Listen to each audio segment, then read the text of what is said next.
Olá, ETs! Olá, doutores e doutoras, sejam bem-vindos ao 32º episódio do Código de Processo Civil, a Lei 13.105.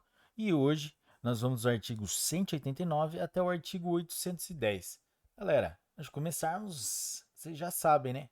Não se esqueça de dar like no nosso canal, ativar o sininho para receber as notificações, compartilhar com seus melhores amigos. Vamos lá? Capítulo 5 da responsabilidade patrimonial. Artigo 789. O devedor responde com todos os seus bens presentes e futuros para o cumprimento de suas obrigações, salvo as restrições estabelecidas em lei. Artigo 790. São sujeitos à execução os bens. Inciso 1. Do sucessor a título singular, tratando-se de execução fundada em direito real ou obrigação reipersecutória. Inciso 2. Do sócio, nos termos da lei. Inciso 3. Do devedor, ainda que em poder de terceiros. Inciso 4. Do cônjuge ou companheiro, nos casos em que seus bens próprios ou de sua ameação respondem pela dívida. Inciso 5. Alienados ou gravados com ônus real em fraude à execução. Inciso 6. Cuja alienação ou gravação com ônus real tenha sido anulada em razão do reconhecimento, em ação autônoma, de fraude contra credores. Inciso 7. Do responsável, nos casos de desconsideração da personalidade jurídica. Artigo 791.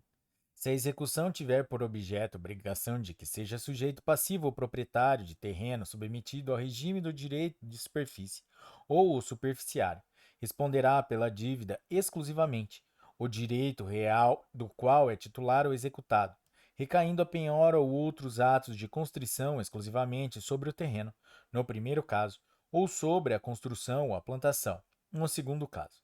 Parágrafo 1º. Os atos de constrição a que se refere o caput serão averbados separadamente na matrícula do imóvel, com a identificação do executado, do valor do crédito e do objeto sobre o qual recai o gravame, devendo o oficial destacar o bem que responde pela dívida, seu terreno, a construção ou a plantação, de modo a assegurar a publicidade da responsabilidade patrimonial de cada um deles pelas dívidas e pelas obrigações que a eles estão vinculadas. Parágrafo 2º.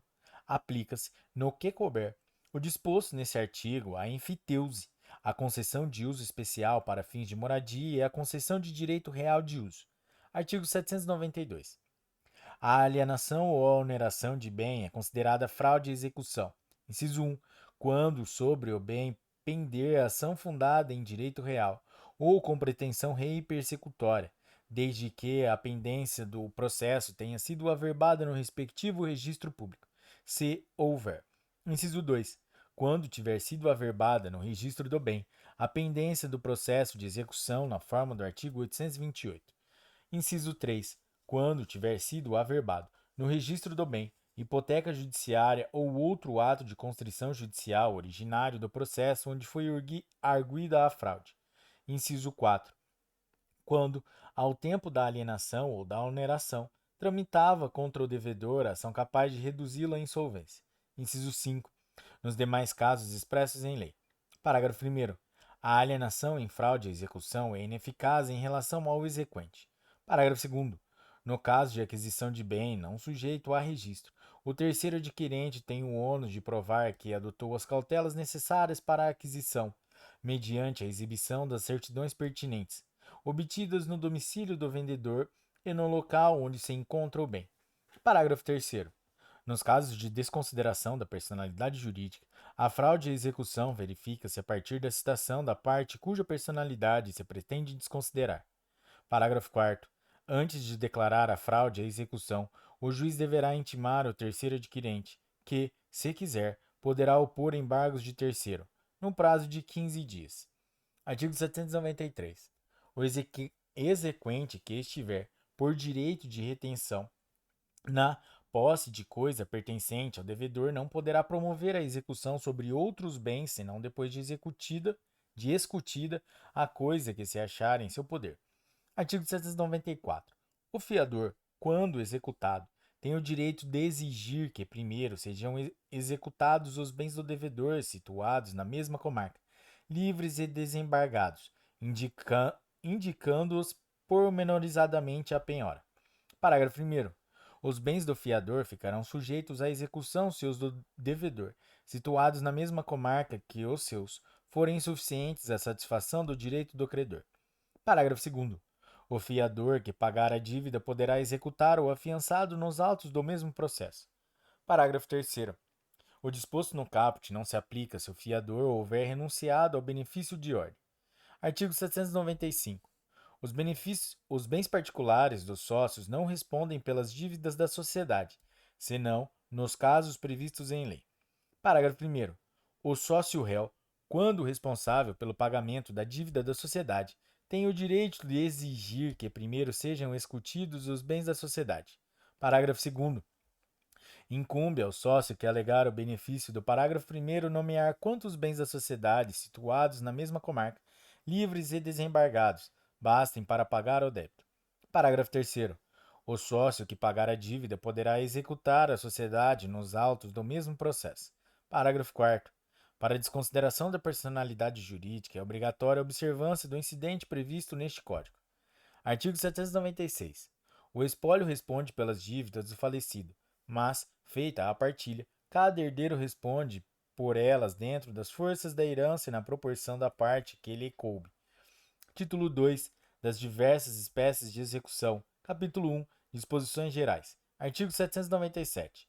Ressalvado o caso de insolvência do devedor, em que tem lugar o concurso universal, realiza-se a execução no interesse do exequente que adquire, pela penhora, o direito de preferência sobre os bens penhorados. Parágrafo único.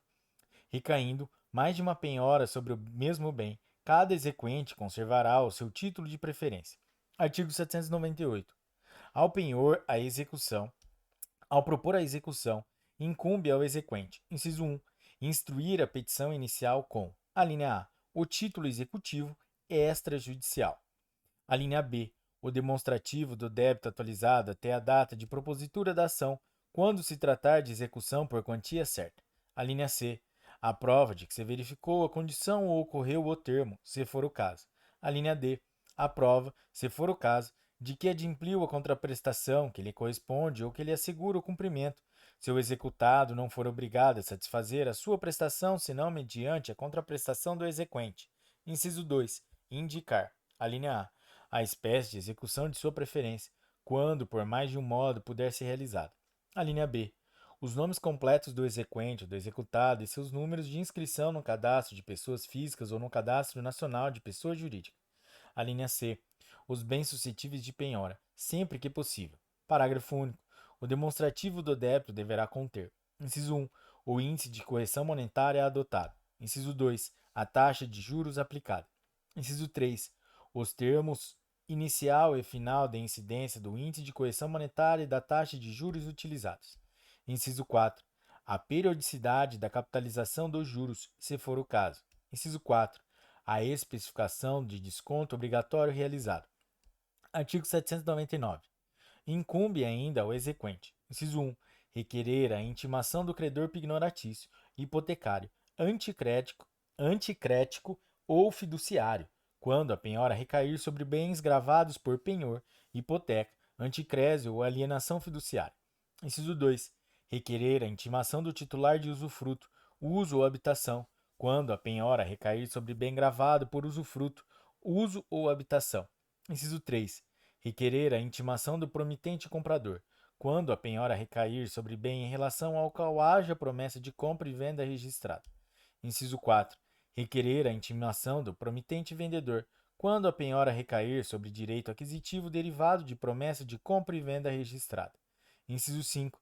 Requerer a intimação do superficiário, enfiteuto ou concessionário, em caso de direito de superfície, enfiteuse, concessão de uso especial para fins de moradia ou concessão de direito real de uso, quando a penhora recair sobre imóvel submetido ao regime do direito de superfície, enfiteuse ou concessão.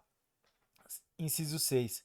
Requerer a intimação do proprietário do terreno com regime de direito de superfície, enfiteuse, concessão de uso especial para fins de moradia ou concessão de direito real de uso, quando a penhora recair sobre direitos do superficiário, do enfiteuto ou do concessionário. Inciso 7. Requerer a intimação da sociedade, no caso da penhora de cota social ou de ação de sociedade anônima fechada, para o fim previsto no artigo 876, parágrafo 7º. Inciso 8. Pleitear, se for o caso, medidas urgentes. Inciso 4. Inciso 9. Proceder à averbação em registro público de ato de propositura de execução e dos atos de construção realizados para conhecimento de terceiros. Inciso 10. Requerer a intimação do titular da construção base, bem como, se for o caso, do titular de lajes anteriores, quando a penhora recair sobre o direito real de laje. Inciso 11. Requerer a intimação do titular das lajes, quando a penhora recair sobre a construção base. Artigo 800. Nas obrigações alternativas, quando a escolha couber ao devedor, esse será citado para exercer a opção em realizar a prestação dentro de 10 dias, se outro prazo não lhe foi determinado em lei ou em contrato. Parágrafo 1º. Devolver-se-á ao credor a opção, se o devedor não a exercer no prazo determinado. Parágrafo 2º. A escolha será indicada na petição inicial da execução quando couber ao credor exercê-la. Artigo 801. Verificando que a petição inicial está incompleta ou que não está acompanhada dos documentos indispensáveis à propositura da execução, o juiz determinará que o exequente a corrija, no prazo de 15 dias, sob pena de indeferimento. Artigo 802. Na execução, o despacho que ordena a citação, desde que realizada em observância ao disposto no parágrafo 2º do artigo 240, interrompe a prescrição, ainda que proferido por juízo incompetente. Parágrafo único. A interrupção da prescrição retroagirá à data da propositura da ação. Artigo 803. É nula a execução se: inciso 1. O título executivo extrajudicial não corresponder à obrigação certa, líquida e exigível. Inciso 2. O executado não for regularmente citado. Inciso 3. For instaurada antes de se verificar a condição ou ocorrer o termo. Parágrafo único. A nulidade de que cuida este artigo será pronunciada pelo juiz, de ofício ou a requerimento da parte, independentemente de embargos à execução. Artigo 804. A alienação de bem gravado por penhor, hipoteca ou anticrese será ineficaz em relação ao credor pignonatício, hipotecário ou anticrético não intimado. Parágrafo 1º. A alienação de bem objeto de promessa de compra e venda ou de cessão registrada será ineficaz em relação ao promitente comprador ou ao cessionário não intimado. Parágrafo 2º. A alienação de bem sobre o qual tenha sido instruído o direito de superfície, seja do solo, da plantação ou da construção, será ineficaz em relação ao concedente ou ao concessionário não intimado. Parágrafo 3º. A alienação de direito aquisitivo de bem objeto de promessa de venda, de promessa de cessão ou de alienação fiduciária será ineficaz em relação ao promitente vendedor, ao promitente cedente ou ao proprietário fiduciário não intimado. Parágrafo 4º. A alienação de imóvel sobre o qual tenha sido instituída enfiteus, concessão de uso especial para fins de moradia ou concessão de direito real de uso será ineficaz em relação ao enfiteuto ou ao concessionário não intimado. Parágrafo 5º. A alienação de direitos do enfiteuto, do concessionário, do direito real de uso ou do concessionário de uso especial para fins de moradia será ineficaz em relação ao proprietário do respectivo imóvel não intimado. Parágrafo 6º. A alienação de bem sobre o qual tenha sido instituído usufruto, uso ou habitação será ineficaz em relação ao titular desses direitos reais não intimado. Artigo 805. Quando, por vários meios, o exequente puder promover a execução, o juiz mandará que se faça pelo modo menos gravoso para executado. Parágrafo único. Ao executado que alegar ser a medida executiva mais gravosa, incumbe indicar outros meios mais eficazes e menos onerosos, sob pena de manutenção dos atos executivos já determinados. Capítulo 2.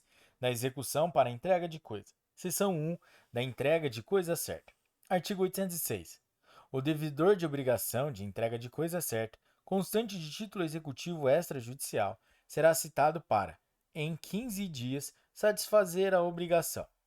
Parágrafo 1º. Ao despachar inicial, o juiz poderá fixar multa por dia de atraso no cumprimento da obrigação, ficando o respectivo valor sujeito à alteração, caso se revele insuficiente ou excessivo. Parágrafo 2º. Do mandado de citação constará a ordem para emissão na posse ou busca e apreensão, conforme se tratar de bem imóvel ou móvel, cujo cumprimento se dará de imediato, se o executado não satisfazer a obrigação no prazo que lhe foi designado. Artigo 807. Se o executado entregar a coisa, será lavrado o termo respectivo e considerada satisfeita a obrigação, prosseguindo-se a execução para o pagamento de frutos ou ressarcimento de prejuízos, se houver. Artigo 808. Alienada a coisa, quando já litigiosa, será expedido mandado contra o terceiro adquirente, que somente será ouvido após depositá-la. Artigo 809. O exequente tem direito a receber, além de perdas e danos, o valor da coisa, quando essa se deteriorar, não lhe for entregue, não for encontrado ou não for reclamada do poder de terceiro adquirente. Parágrafo 1º. Não constando do título o valor da coisa e sendo impossível sua avaliação, o exequente apresentará a estimativa, sujeitando-o ao arbitramento judicial. Parágrafo 2º. Serão apurados em liquidação o valor da coisa e os prejuízos. Artigo 810. Havendo benfeitorias indenizáveis feitas na coisa pelo executado ou por terceiros, de cujo poder ela houver sido tirada, a liquidação prévia é obrigatória. Parágrafo único. Havendo saldo. Inciso 1. Em favor do executado ou de terceiros, o exequente ou depositará ao requerer a entrega da coisa. Inciso 2. Em favor do exequente, esse poderá cobrá-lo nos autos do mesmo processo. Galera, é isso aí. Esse foi o 32º episódio do Código de Processo Civil, Lei 13.105. Se você curtiu esse episódio, deixe o seu like, compartilhe com seus melhores amigos. É isso aí, galera. Até a próxima. Tchau!